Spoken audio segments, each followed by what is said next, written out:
This is a download from Reunions Weekend 2008 at the University of Virginia. 80% of the world's population uses traditional and indigenous medical practices for an important part of healthcare. Increasingly, Americans are seeking the same techniques as supplements to their own care. Dr. Ann Gill Taylor is the director of the Center for the Study of Complementary and Alternative Therapies at the University of Virginia. And in this lecture, she describes some of the studies currently underway at the center. Again, my name is Lori Salina, and I'm the Assistant Vice President of Development at the School of Nursing. And it is my pleasure today to welcome you all back to Reunions 2008 and to the seminar that you are about to have with Dr. Ann Gill Taylor, Alternative Procedures in Medicine at UVA. Before we begin our seminar, I'd like to ask two things. One is if you can make sure that your cell phones are silenced or put in vibrate, that would be fantastic. And also, just as a reminder, if you can fill out the 2 evaluation forms that we have, that would be really helpful to us as we're doing feedback for upcoming reunions. All right, it is now my pleasure to introduce you to Dr. Ann Gill Taylor. Dr. Taylor is the Betty Norman Norris Professor of Nursing and a clinical researcher at UVA's health system. She founded and directs the Center for the Study of Complementary and Alternative Therapies, which we affectionately call CSCAT here at the university.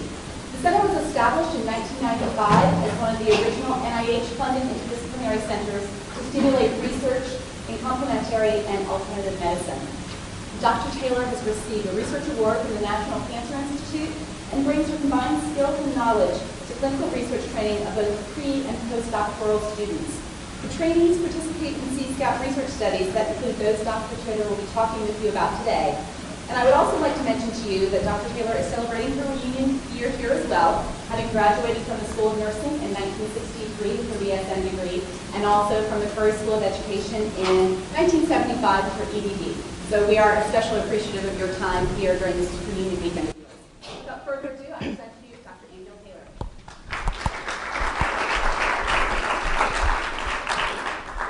Well, thank you so much. I'm delighted to be here. I will tell you, I have not been to my office this week or since last Friday, about 2 hours, about 5 o'clock last Friday, because I have had the extreme pleasure of being in one of Darden's executive institutes over the past week. And so an hour ago, I left there to come here. So it's been an exciting week. But one of the things that they told us there is don't use PowerPoint slides. And I said, oh my goodness, I'm leaving this building and I'm going to a presentation where I'm going to be using PowerPoint slides. So we're going to save enough time so that there is dialogue at the end of this presentation. So I am so happy to be here to share with you some of the things we have been doing over the last almost 20 years here at the university. And I'm indebted to the National Center for Complementary and Alternative Medicine because I'll share with you some of the funding I've had from that group or that center there at NIH that has afforded us the opportunity to do what we're doing. Are there people in here who've had me just briefly comment on the CSCAT story? I mean, if so, I'm sorry that I'll be repeating that and you'd have to hear it again. But how did this all come about at this very conservative university?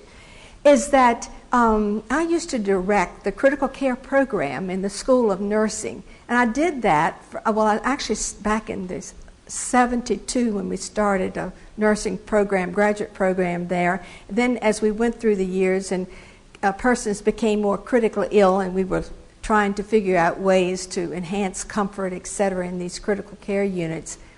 It was about 1989, 1990 that I said we have got to do something about the fact that we're always touching people, but it's always procedural touch.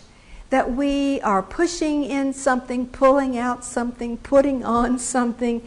And I said, we need to enhance comfort. So I set about with a graduate student, and we went around to the 9 adult critical care units, and anyone who didn't have an endotracheal tube in place or whose level of consciousness was as such that we could interview them or talk to them briefly, we asked 5 questions. And one of those questions was, has anyone touched you in a way that you would say was comforting, caring touch since you've been in this critical care unit? We did this for 30 days. Sadly, I report that one man said to me, my back was killing me, and my wife rubbed my back for me. And I said, oh my gosh, as I'm on the slippery slope of my career, I can't keep going like this. We've got to do something about this. So we set out to figure out how to bring in some comforting, caring touch into people in critical care units. And so we were going to introduce some soothing touch on whatever part of the body that wouldn't either have a line in it or have some type of covering or dressing on it, etc. Well, it was about that time. Now, maybe a year has gone by, and so then in 1992, the Office of Alternative Medicine, which is now a center, but the Office of Alternative Medicine at the university, at the NIH, was established. And they sent out a call for 2 centers west of the Mississippi and 2 centers east of the Mississippi to be established. One was to be about cancer and other immune-related problems, and then the other was going to be about pain, including the pain associated with cancer. So I said, oh my goodness, my entire professional career to this point has been about caring, comforting, touching, enhancing people during acute illnesses.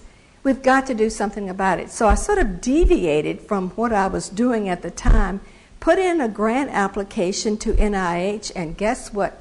Look out for what you wish for and hope for, because you might get something. And I got one of the early awards.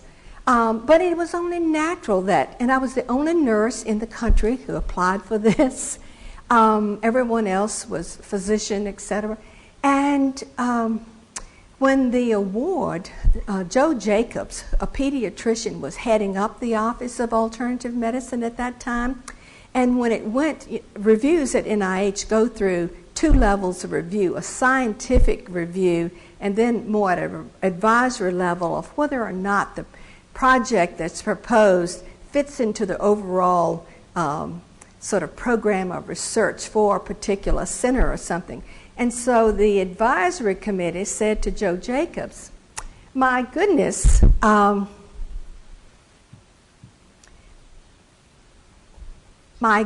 you're not going to make an award like this to the University of Virginia. It's the most conservative university in this entire country. Well, he said, well, you know, I'm the scientist here, and I'm going to be directing things. It wasn't too long before Joe Jacobs actually resigned because he said he couldn't be manipulated by an advisory council or whatnot. So anyway, he left there, and then they had an interim, and then Wayne Jonas came in as the director after that.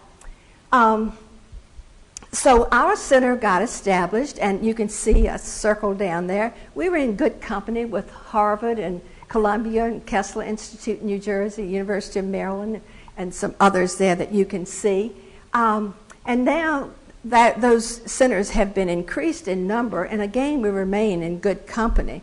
One of the reasons I was at Darden, though, is because as the federal dollar gets tighter and tighter, and persons are going to foundations and to industries more, I'm looking for ways of enhancing and sustaining what I have started here back in 1993.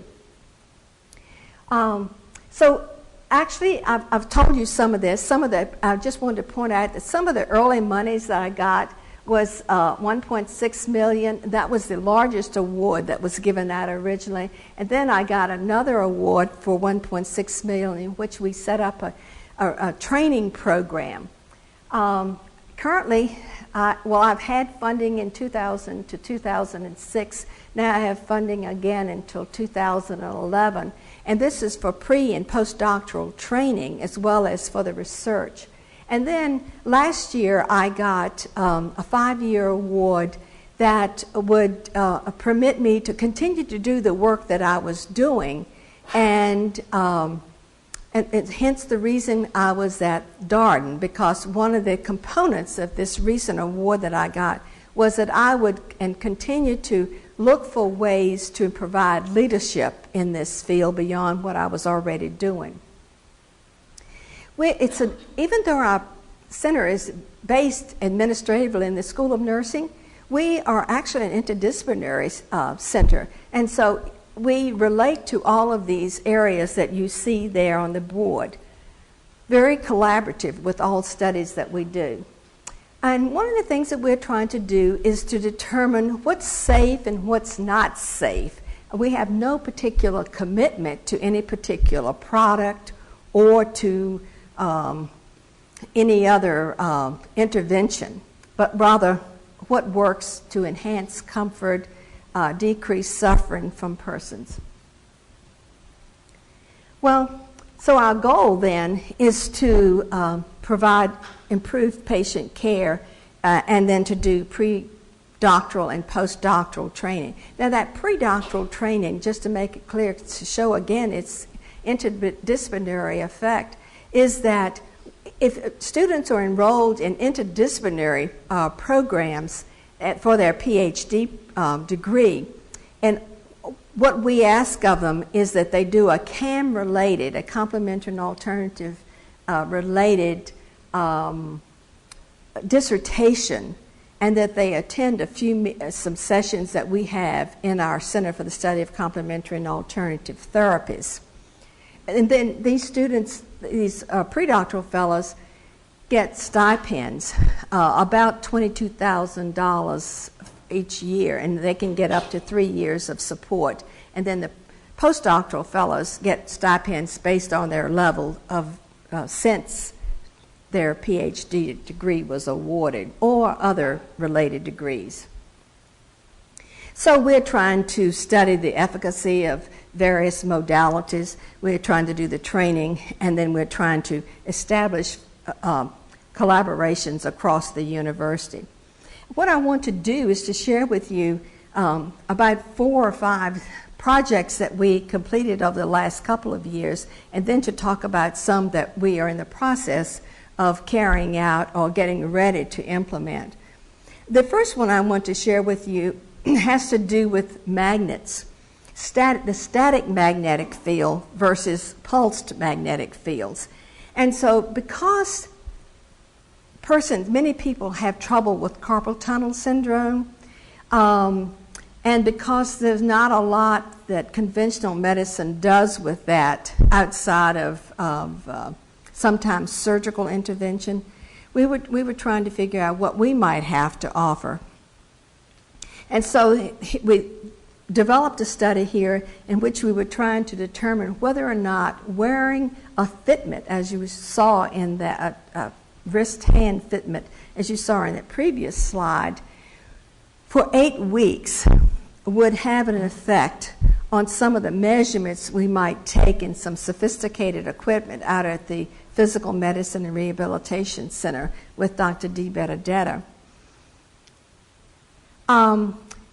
Here you can see that on your left here shows the extent of the magnetic field for anyone who's really interested in it. When it's that fitment, which has magneprene threads woven through it. So the magnetic field comes from those magneprene threads that are woven into the very flexible fabric.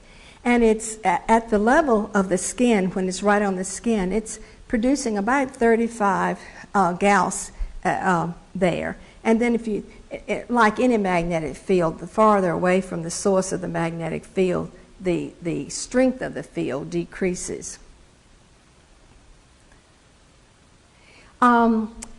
What we did after these people wore these wrists, and by the way, this study was done like any strong study is done, is that some of those wrist those fitments were magnetized and some weren't. And And we asked people not to play around with whether or not they were or they weren't magnetic. And so what we found after the people who wore these for 8 weeks, what happened was that the motor nerve conduction values compared to those who were in the sham group was actually increased over that 8-week period. There was a decrease in the lateral nerve that goes up the ulnar of the arm, and the conduction there decreased over time. And then it wasn't statistically significant, although in some other readings we did see that from baseline to the end of the 8-week study, there were some clinically important trends that were taking place. Both groups, that is the sham group and the magnetic group, reported decreases in pain, numbness, tingling, and weakness. That these are symptoms that are just generally accompanied carpal tunnel syndrome.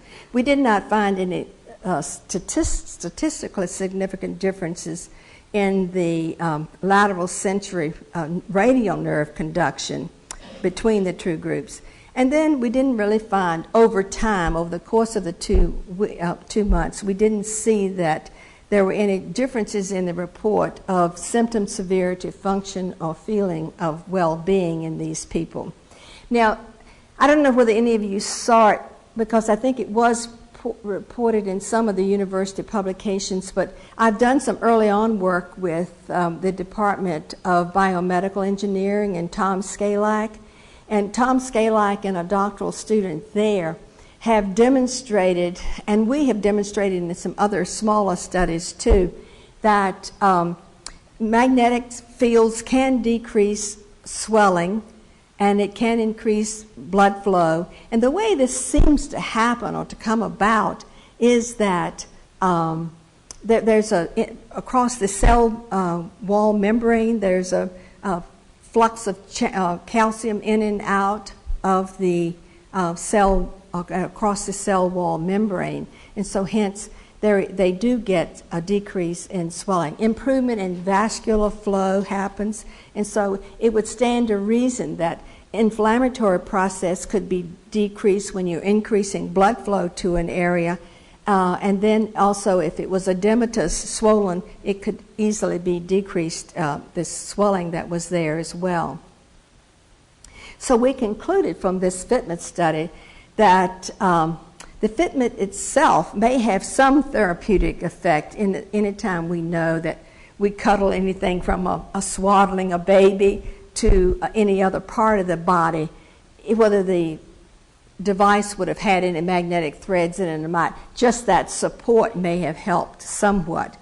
It may be helpful, and some people did find it very helpful in reducing, they had self-report of reducing their problems with their carpal tunnel syndrome. And then, of course, as we do in most studies, we say that given these findings, further research might be needed. One of the other studies that we've recently completed and are in the process of actually analyzing some of the data right now has to do with, this time, a pulsed magnetic field that was used to reduce the symptoms associated with rheumatoid arthritis. And the population we used were women who were postmenopausal. This study was actually funded by NIH and NCAM. And the pad that this woman is laying on right now, this is the device that we use with the control box there to the side. And so the purpose here, again, was that we were trying to use these low-strength pulse magnetic fields to look at its effect on decreasing pain, fatigue, and the disease activity, the flares, etc., that sometimes accompany rheumatoid arthritis.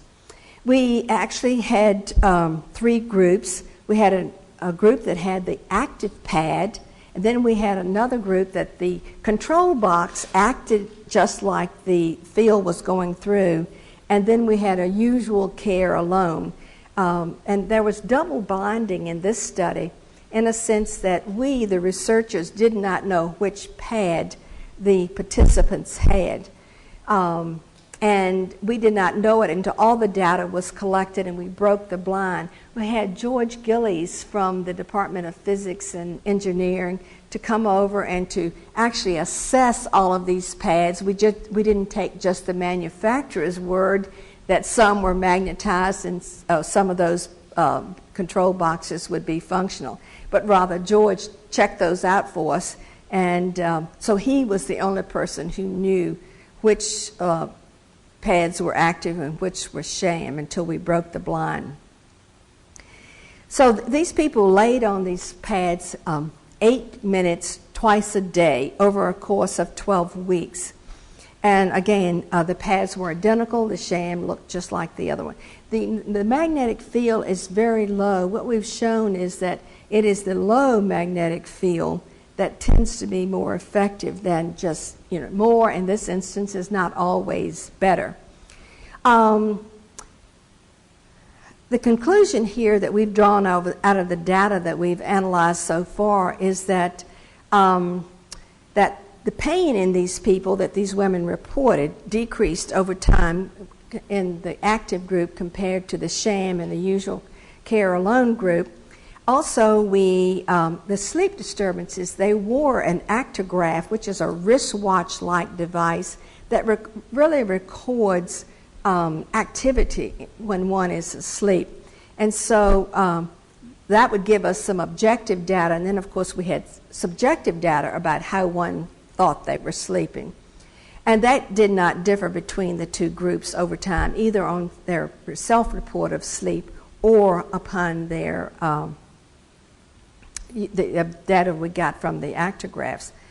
Functional status, that is how these women were able to get about, etc., in those who were in the active group did demonstrate a trend. It wasn't statistically significant, but there was a trend toward improvement compared to the sham group and to the usual care alone group.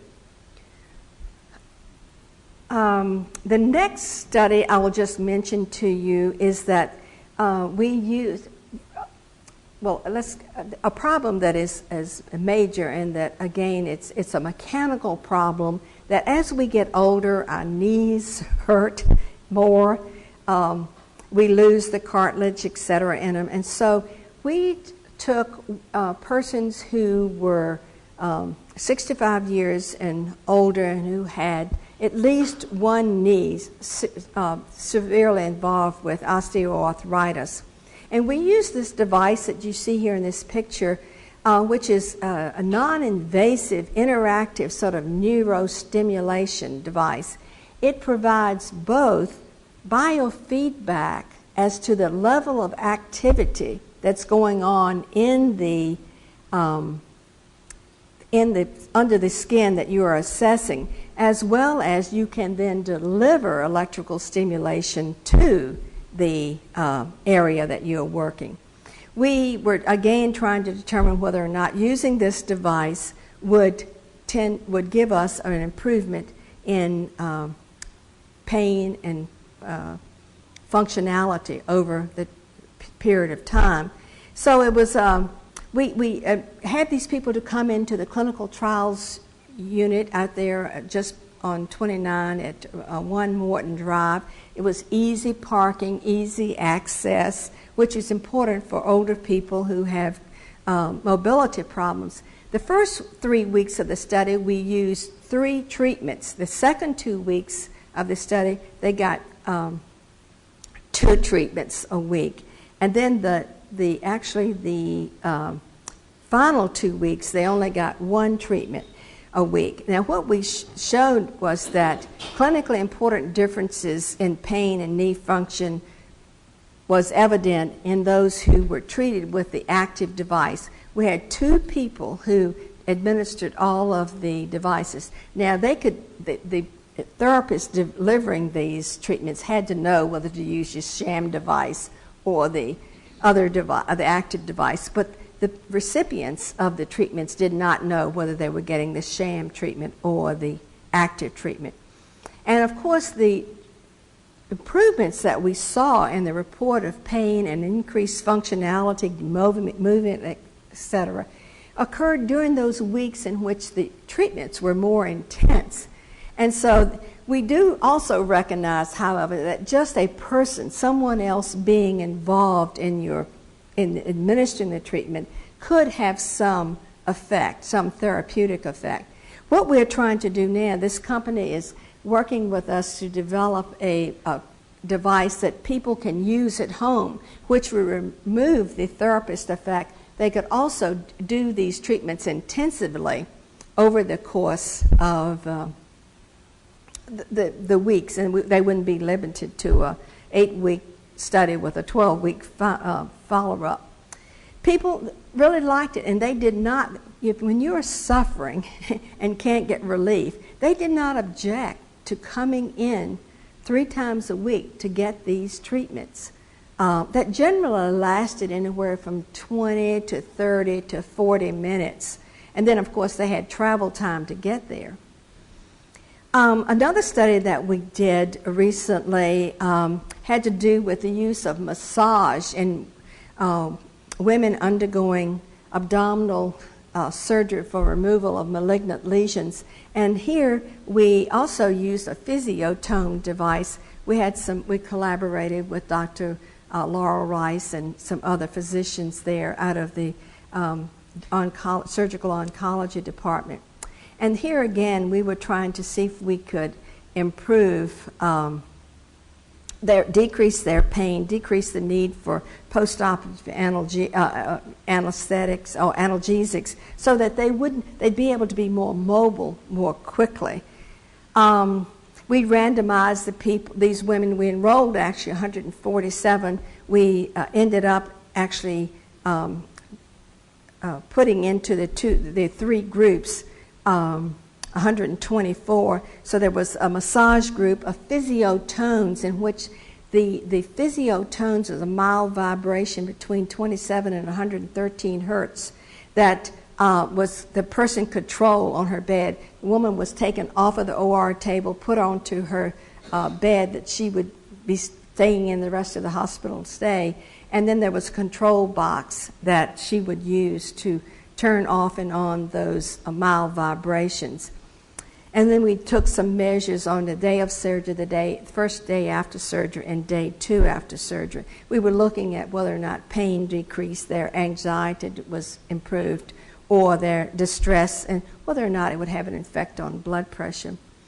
And what we found that, of course, the massage group did best of all. I mean, there's some very detailed kinds of findings here, but compared to the physiotones and the usual care, whether we looked at it on day 1, 2, or operative day, or day 1 or 2 following the surgery, the massage actually turned out to be better in improving sensory pain. That is, how much does it really hurt?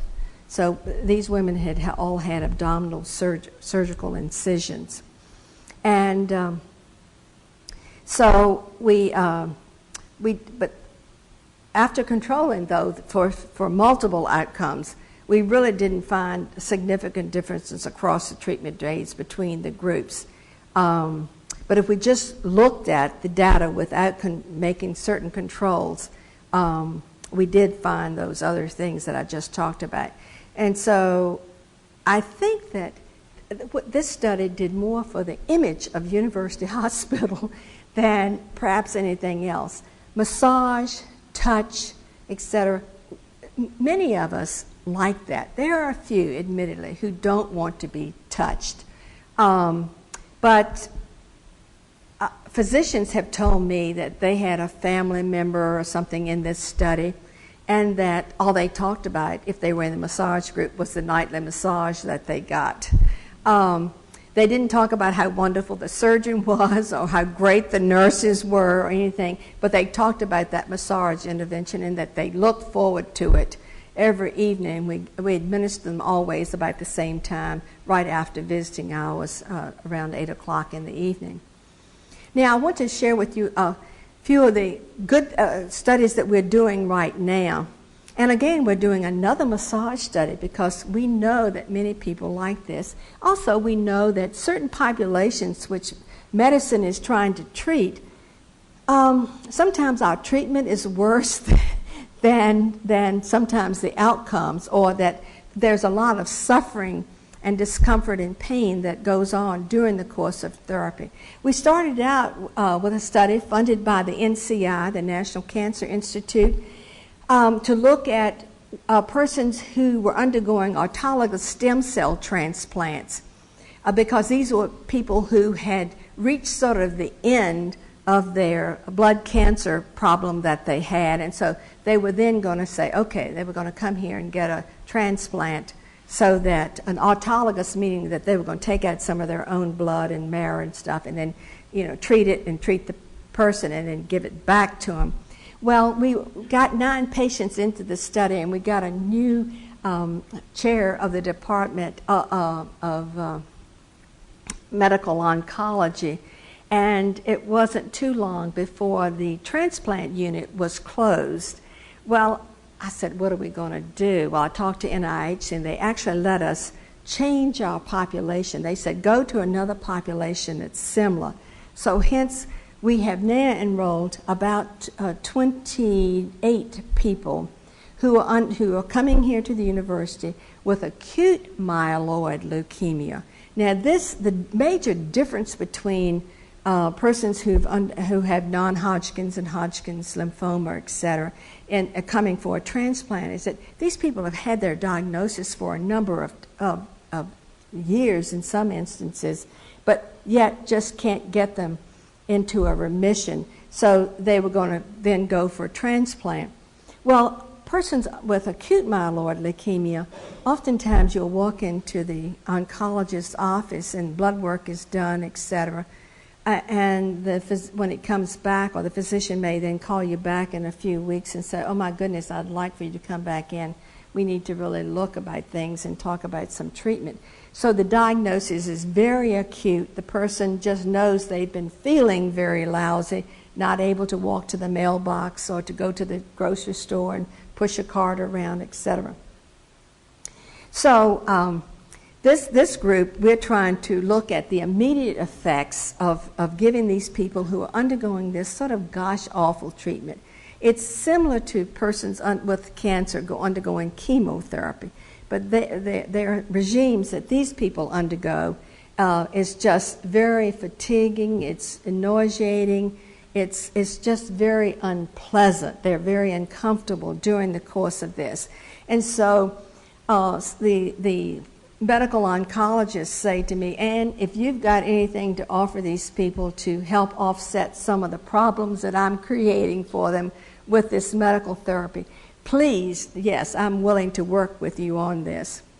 And so now the findings, I'll just share with you quickly, the findings of the 9 people that had were undergoing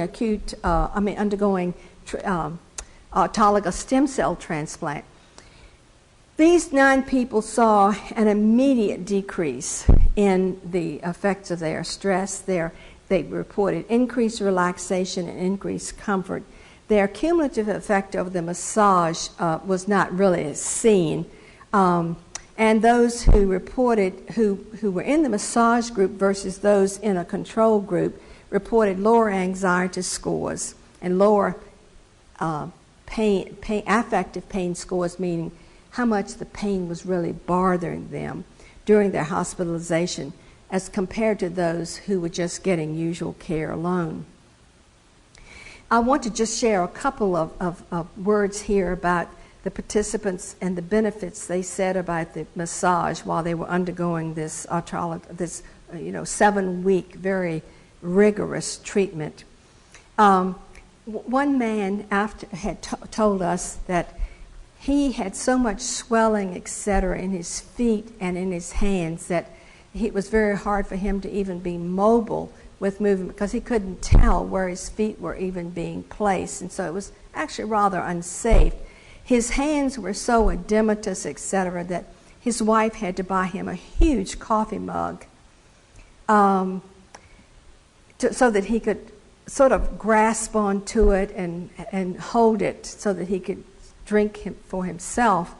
And we started giving him the massages, and he said to us, after about 3 massages, "This is the first time I've been able to feel my fingers in 6 months. I now feel that I can walk more safely because I have a better idea where I'm placing my feet." Some of the swelling, the edema, was going down. Mobilization of fluid. One woman came, she was going through a series of slides, and going through a series of treatments.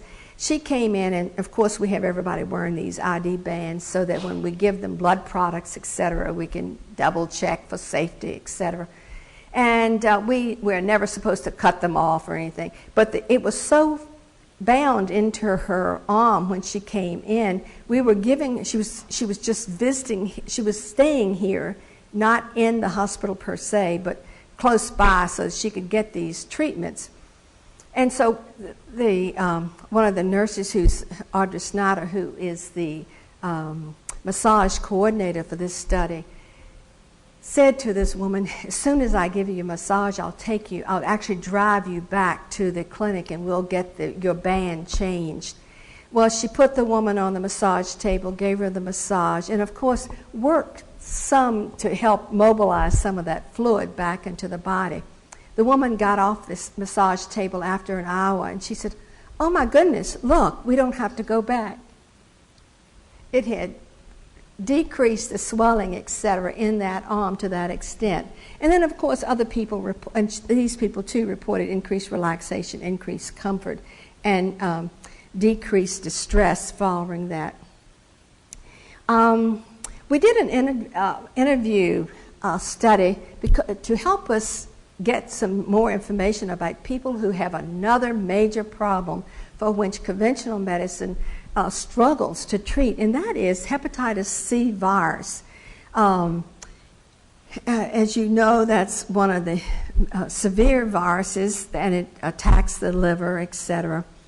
And so and the conventional therapy today is pegylated interferon alpha with a drug called ribavirin, and about 40% of the people who are treated with this respond. The others who take it don't respond, and conventional medicine just says, we don't know what to do. The normal treatment phase is about 48 weeks for a course of treatment. Some people, when they get to the end of that treatment, say, "Oh my God, I am not going back through another phase of this. I just can't do it." Some people have such severe reactions to it that they can't take in another round of it. So we were trying to figure out what to do here. So we interviewed them using some 14 open-ended questions, etc. And we looked at some themes. We interviewed, actually out of our own clinic here, 24 persons who met our criteria. They had been diagnosed about 9.5 years before that. Some of them had gone through the mean average of their treatments had been about 47 weeks on conventional medical therapy. And then some of them, the mean average time off of conventional medical therapy was about 3.5 years. Now, during the course of the time when these people are off any kind of conventional therapy, the disease is still there, and it's working away. It leads initially to, goes through stage 1, 2, and 3 of cirrhosis of the liver, and then on to hepatocellular carcinoma, cancer of the liver. So these people are obviously interested in some mode of help. And so we think that the information we got from this particular study is going to tell us something about the next study. And I'm going to tell you only about one more study, and then I want to stop and have some type of dialogue with you. The other thing that we are looking at, because conventional medicine is having a problem dealing with these people, and we don't have any other therapy yet for them, is that we are looking at a Japanese herbal product. It's a combination of 7 herbs. We have gotten FDA approval. I will tell you that took me 18 months to do that, but even people here at the university have applauded that. I think I'm about the only nurse who's ever done that.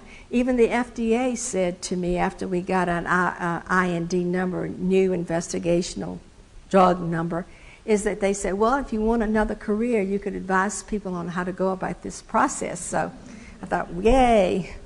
But we know that a large number of people have this problem. I've already told you that many of them just go on to develop cirrhosis of the liver, and then another 5% go on to develop cancer of the liver.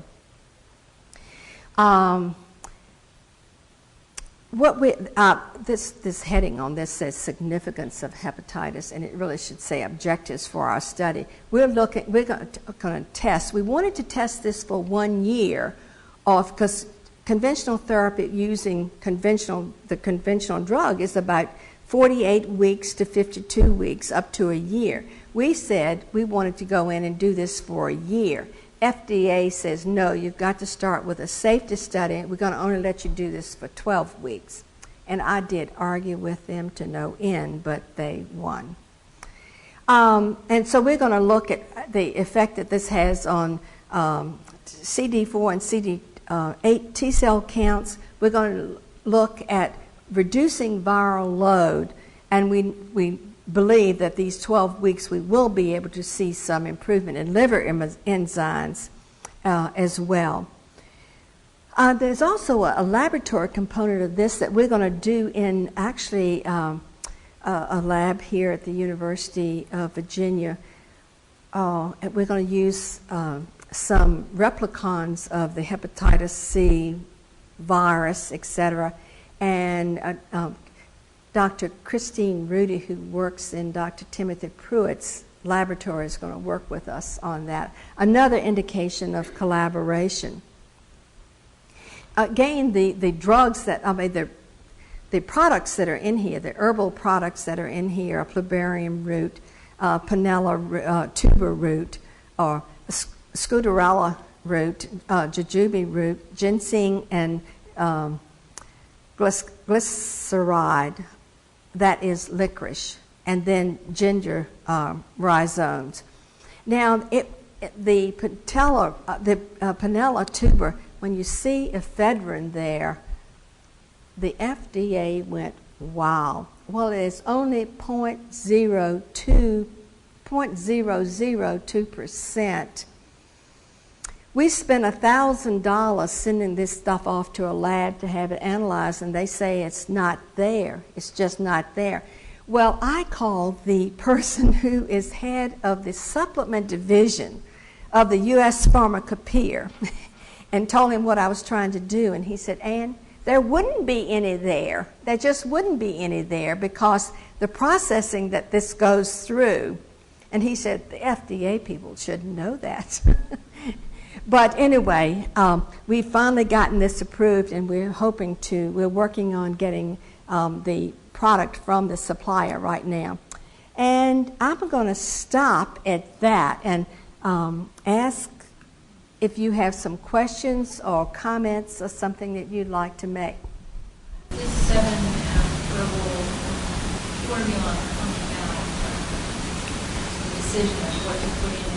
Well, actually, it's combined. This formula is made under pharmacological and pharmaceutical standards, good manufacturing standards, in Japan. And it's shipped to a company, Hanzo USA in Arizona. And then they are going to provide it to us, both the active product and the inactive product in capsule form. Oh yes, it's been used in Japan, and of course the Japanese, 80% of physicians treating liver problems in Japan use this. But here in the States, we have to do our own thing to show that it works or it doesn't work, or it's safe or it's not safe. Is that how you came upon that formulation? Just look to Japan or China or somewhere to see what they were using?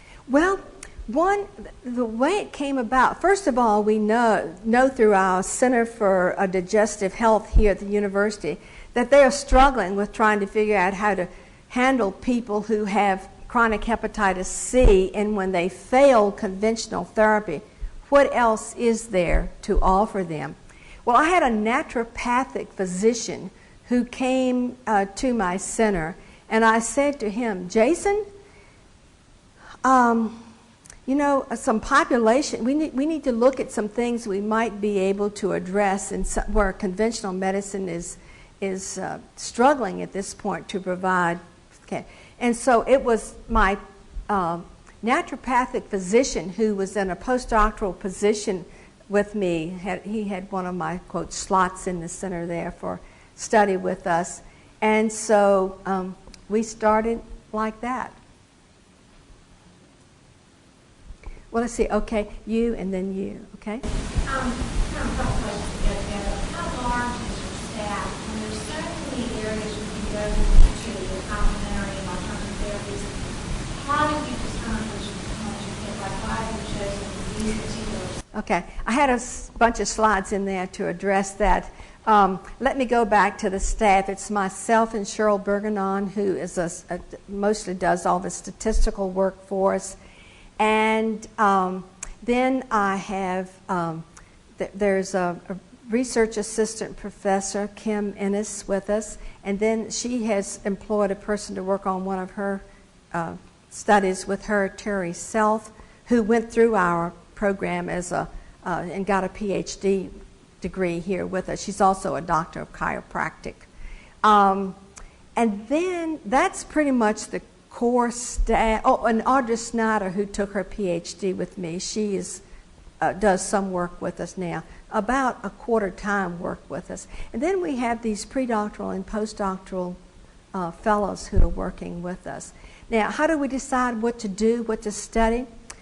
Well, we look again at where are the needs the greatest? What is conventional medicine having, the most difficulty with, and what modality in complementary and alternative medicine shows any kind of promise that might be helpful?